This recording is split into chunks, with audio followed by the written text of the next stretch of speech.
ಮೇಘಸ್ಫೋಟಕ್ಕೆ 60ಕ್ಕೂ ಹೆಚ್ಚು ಜನ ಜಲಸಮಾಧಿಯಾಗಿರುವ ಬಗ್ಗೆ ಮಾಹಿತಿಗಳು ಬರ್ತಾ ಇದೆ.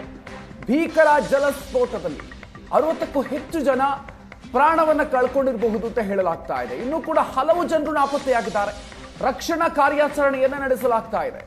ಇಡೀ ಗ್ರಾಮವೇ ಅಲ್ಲಿ ಕೊಚ್ಚಿಕೊಂಡು ಹೋಗಿರುವಂತಹ ಒಂದು ಪರಿಸ್ಥಿತಿ ಇದೆ. ಇದ್ದಕ್ಕಿದ್ದಂತೆ ಬಹಳ ದೊಡ್ಡ ಪ್ರಮಾಣದಲ್ಲಿ ಮೇಘಸ್ಫೋಟ ಆಗಿರುವಂತಹ ಪರಿಣಾಮ ಈ ಒಂದು ದುರಂತ ಆಗಿದೆ. ಉತ್ತರಾಖಂಡಲ್ಲಿ ನಿರಂತರವಾಗಿ ಮಳೆಯಾಗ್ತಾ ಇದೆ. ಈಗ ಜಲಸ್ಫೋಟದ ಪರಿಣಾಮ ಇಡೀ ಗ್ರಾಮವೇ ಈ ರೀತಿಯಾಗಿ ಅನಾಹುತಕ್ಕೆ ಸಿಲುಕಿದೆ. 60 ಜನರು ಪ್ರಾಣವನ್ನ ಕಳ್ಕೊಂಡಿರಬಹುದು ಅಂತ ಹೇಳಲಾಗ್ತಾ ಇದೆ. ಹೆಚ್ಚಿನ ಡೀಟೇಲ್ಸ್ ಕೊಡ್ತಾರೆ ನಮ್ಮ ಪ್ರತಿನಿಧಿ ಮಂಜು. ಈಗಾಗಲೇ 60ಕ್ಕೂ ಹೆಚ್ಚು ಜನ ಪ್ರಾಣ ಕಳ್ಕೊಂಡಿರಬಹುದು ಅಂತ ಹೇಳಲಾಗ್ತಾ ಇದೆ. ರಕ್ಷಣಾ ಕಾರ್ಯಾಚರಣೆಗೆ ಸಂಬಂಧಪಟ್ಟಂತೆ ಏನೆಲ್ಲ ಅಪ್ಡೇಟ್ ಸಿಗ್ತಾ ಇದೆ, ಯಾವ ರೀತಿಯಾಗಿ ನಡೀತಾ ಇದೆ ಮಂಜು? ಮಧು, ಈಗ ರಕ್ಷಣಾ ಕಾರ್ಯನೇ ಬಹಳ ವಾಗಿರುವಂತಹ ಸವಾಲು ಉತ್ತರಾಖಂಡ್ ಸರ್ಕಾರಕ್ಕೆ ಅಂತ ಹೇಳ್ಬೋದು. ಯಾಕಂದ್ರೆ ಮಳೆ ಸತತವಾಗಿ ಸುರಿತಾನೆ ಇದೆ.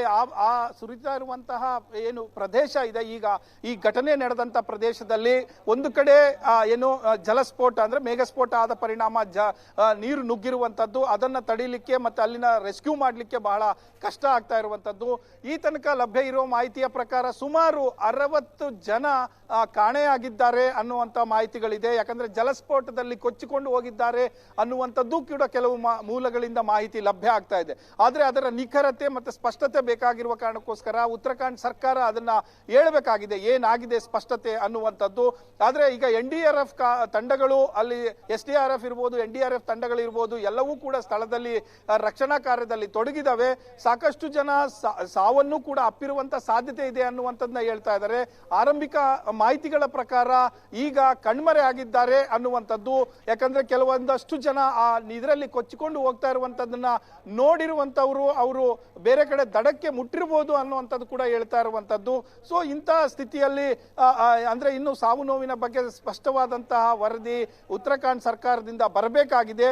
ಆದ್ರೆ ದೊಡ್ಡ ಮಟ್ಟದಲ್ಲಿ ಆಗಿದೆ ಅನ್ನುವಂತ ಮಾಹಿತಿ ಅಂತೂ ಲಭ್ಯ ಆಗ್ತಾ ಇದೆ.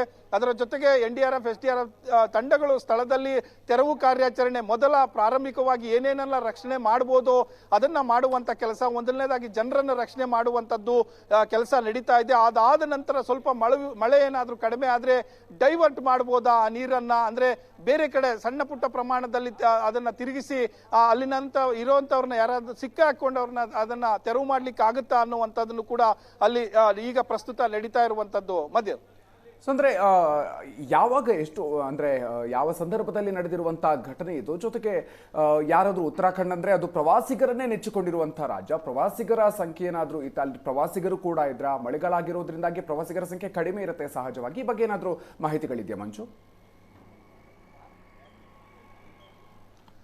ಮಧು, ಉತ್ತರಾಖಂಡ್ ಅನ್ನುವಂಥದ್ದೇ ಒಂದು ರೀತಿ ದೈವ ಭೂಮಿ ಅಂತಾನೆ ಹೇಳುವಂಥದ್ದು. ಯಾಕಂದ್ರೆ ಇಲ್ಲಿ ಎಲ್ಲವೂ ಕೂಡ ಪ್ರವಾಸಿ ಸ್ಥಳಗಳೇ, ಇಲ್ಲಿ ಪ್ರಮುಖವಾಗಿ ಮತ್ತೆ ಪ್ರವಾಸೋದ್ಯಮವನ್ನೇ ಇಲ್ಲಿ ನಚ್ಚಿಕೊಂಡಿರುವಂಥದ್ದು. ಸರ್ಕಾರ ಇರ್ಬೋದು ಮತ್ತೆ ಜನರು ಕೂಡ ಇರ್ಬೋದು. ಅಲ್ಲಿಗೆ ಬರುವಂತವ್ರೆಲ್ಲರೂ ಕೂಡ ಈಗ ಕೇದಾರ್ನಾಥ್, ಬದ್ರಿನಾಥ್, ಹರಿದ್ವಾರ್, ಈ ಯಾವ ಭಾಗಕ್ಕೆ ಯಮುನೋತ್ರಿ, ಗಂಗೋತ್ರಿ, ಎಲ್ಲಿಂದ ಎಲ್ಲಿಗೆ ಹೋದ್ರೂ ಕೂಡ ಅವೇ ಸಿಗುವಂತಹ ಸ್ಥಳಗಳು.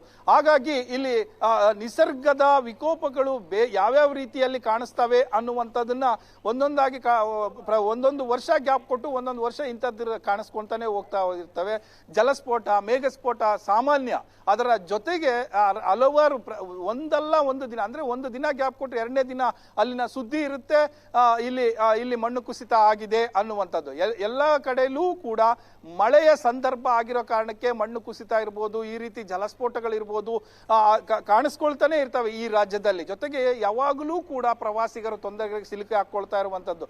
ಭಾನುವಾರ ರಾತ್ರಿ ಕೇದಾರ್ನಾಥ್ ಭಾಗಕ್ಕೆ ಹೋಗುವಂತ ಸಂದರ್ಭದಲ್ಲಿ ಅಲ್ಲೂ ಕೂಡ ಸುಮಾರು 17 ಗಂಟೆ ಮಳೆ ಸುರಿತು ಅನ್ನುವಂಥದ್ದು. ಸೊ ಈ ಸಂದರ್ಭದಲ್ಲಿ ಅಲ್ಲಿನ ಸುಮಾರು 4 ರಿಂದ 5 ಸಾವಿರ ಜನ ಏನು ಯಾತ್ರಿಕರಿಗೆ ಅವರನ್ನ ಸುಮಾರು 6 ರಿಂದ 7 ಗಂಟೆಗಳ ಕಾಲ ಅವರಿಗೆ ತಡೆಯೊಡ್ಡಿದ್ದಾರೆ. ನೀವು ಹೋಗಬೇಡಿ, ಸೂಕ್ಷ್ಮ ಪ್ರದೇಶ ಇದೆ, ಮಳೆಗೆ ಕುಸಿತ ಆಗುವಂಥದ್ದು, ರಸ್ತೆಗಳು ನಡ್ಕೊಂಡು ಹೋಗುವ ರಸ್ತೆನೇ ಆ ರೀತಿ ಕುಸಿತಕ್ಕೆ ಒಳಗಾಗ್ತಾ ಇದೆ ಅನ್ನುವಂತ ಮಾಹಿತಿಗಳ ಹಿನ್ನೆಲೆಯಲ್ಲಿ ಸುಮಾರು 6 ರಿಂದ 7 ಗಂಟೆಗಳ ಕಾಲ ಅವರನ್ನ ಅಲ್ಲಿ ನಿಲ್ಲಿಸಲಾಗಿತ್ತು. ಪುನಃ ಅವರಿಗೆ ಚಾಲನೆಯನ್ನ ಕೊಡಲಾಗಿತ್ತು. ಅಂದ್ರೆ ಹೋಗ್ಬೋದು, ಒಂದು ಚೆಕ್ ಆಗುತ್ತೆ, ಆಗುತ್ತೆ, ಚೆಕ್ ಆದ ಬಳಿಕ ನೀವು ಹೋಗ್ಬೋದು ಅನ್ನುವಂಥ ಮಾಹಿತಿಗಳನ್ನು ರಾಜ್ಯ ಸರ್ಕಾರ ಕೊಟ್ಟ ಬಳಿಕ ಅವರು ಮುಂದೆ ಅಂದ್ರೆ ನಡ್ಕೊಂಡು ಹೋಗುವಂತ ಕೆಲಸಕ್ಕೆ ಮುಂದುವರೆದಿದ್ದು.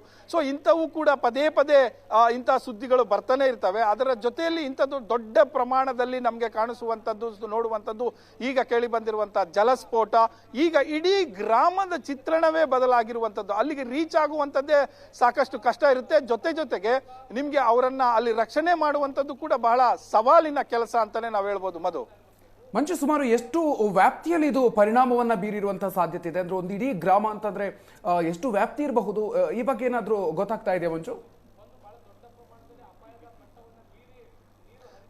ಅದು ಸಾಮಾನ್ಯಕ್ಕೆ ಲೆಕ್ಕಾಚಾರ ಹಾಕೋದು ಕಷ್ಟ. ಯಾಕಂದ್ರೆ ನಾವು ವಿಜುವಲ್ಸ್ ಅಲ್ಲಿ ನೋಡ್ತಾ ಇದ್ದೇವೆ ಯಾವ ರೀತಿ ಅದು ಹರ್ಕೊಂಡು ಬಂತು, ಅಲ್ಲಿ ಜಲಸ್ಫೋಟ ಆಯ್ತು ಅಂತ. ಅಷ್ಟೇ ಪ್ರದೇಶಗಳಲ್ಲಿ ಅಲ್ಲಿ ನಿಮಗೆ ಸಣ್ಣ ಸಣ್ಣ ಗ್ರಾಮಗಳೇ ಇರ್ತವೆ. ಯಾಕಂದ್ರೆ ನದಿ ಅಕ್ಕಪಕ್ಕ ಈ ರೀತಿ ನಿರ್ಮಾಣ ಮಾಡಿಕೊಂಡಿರ್ತಾರೆ. ಮತ್ತೆ ಅದಕ್ಕೆ ಒಂದು ಏನಂದ್ರೆ ಪ್ರವಾಸಿಯ ಸ್ಥಳದ ಒಂದು ಸ್ವರೂಪ ಇರುವಂತ ಕಾರಣಗಳಿಗೋಸ್ಕರ ಅಲ್ಲಿ ಈ ರೀತಿಯಾದಂತ ಸಣ್ಣ ಸಣ್ಣ ಪುಟ್ಟ ಗ್ರಾಮಗಳು ಕೂಡ ಇರ್ತವೆ. ಸೊ ಈಗ ಕೊಚ್ಚಿಕೊಂಡು ಹೋಗಿರುವಂತದ್ದು ಅದರ ರಿಯಾಲಿಟಿ ಇನ್ನೂ ಕೂಡ ಗೊತ್ತಾಗಬೇಕಾದ್ರೆ ಅದರ ಸ್ಥಳ ಎಲ್ಲಿ, ಕೇವಲ ಆ ಭಾಗ ನಾವು ವಿಜುವಲ್ಸ್ ಅಲ್ಲಿ ನೋಡ್ತಾ ಇದೀವಿ ಅದೊಂದೇನೆ ಭಾಗನ, ಮುಂದೆ ಕೂಡ ಆ ತರದ್ದು ಆಗಿದ್ಯಾ ಅನ್ನುವಂತ ಮಾಹಿತಿಗಳು ಇನ್ನಷ್ಟೇ ಲಭ್ಯ ಆಗಬೇಕಾಗಿದೆ. ಮಂಜು, ಅಂದ್ರೆ ಈಗ ಉತ್ತರಾಖಂಡ್ ಸರ್ಕಾರ ಏನಾದ್ರೂ ಅಲರ್ಟ್ ಕೊಟ್ಟಿದ್ಯಾ ಅಕ್ಕಪಕ್ಕದ ಗ್ರಾಮಸ್ಥರಿಗಾಗಿರಬಹುದು? ಏನಾದ್ರೂ ಅಪಾಯಕಾರಿ ಪ್ರದೇಶಗಳಿಗೆ ಸಂಬಂಧಪಟ್ಟಂತೆ ಏನಾದ್ರೂ ಅಪ್ಡೇಟ್ಸ್ ಗಳಿದೆಯಾ ಮಂಜು? ಹೌದು, ಉತ್ತರಾಖಂಡ್ ಸಿಎಂ ಈಗಷ್ಟೇ ಮಾತನಾಡಿರುವಂತದ್ದು. ಅವರು ಹೇಳುವ ಪ್ರಕಾರ ಎಲ್ಲಾ ಮುನ್ನೆಚ್ಚರಿಕೆ ಕ್ರಮಗಳನ್ನು ಕೈಗೊಳ್ಳಲಾಗಿದೆ. NDRF, SDRF ತಂಡಗಳು ಅಲ್ಲಿ ಸ್ಥಳದಲ್ಲಿ ಇದಾವೆ, ಜನರ ರಕ್ಷಣೆಯನ್ನು ಕೂಡ ಮಾಡ್ತಾ ಇದ್ದಾವೆ ಅನ್ನುವಂಥದ್ದು ಕೂಡ ಹೇಳಿದ್ದಾರೆ.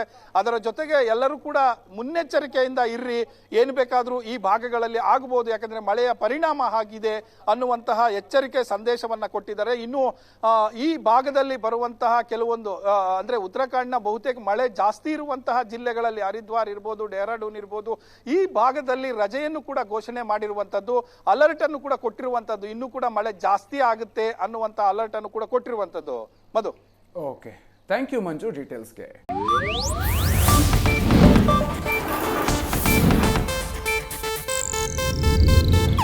ಇದು ಏಷ್ಯಾನೆಟ್ ನ್ಯೂಸ್ ನೆಟ್ವರ್ಕ್ ಪ್ರಸ್ತುತಿ.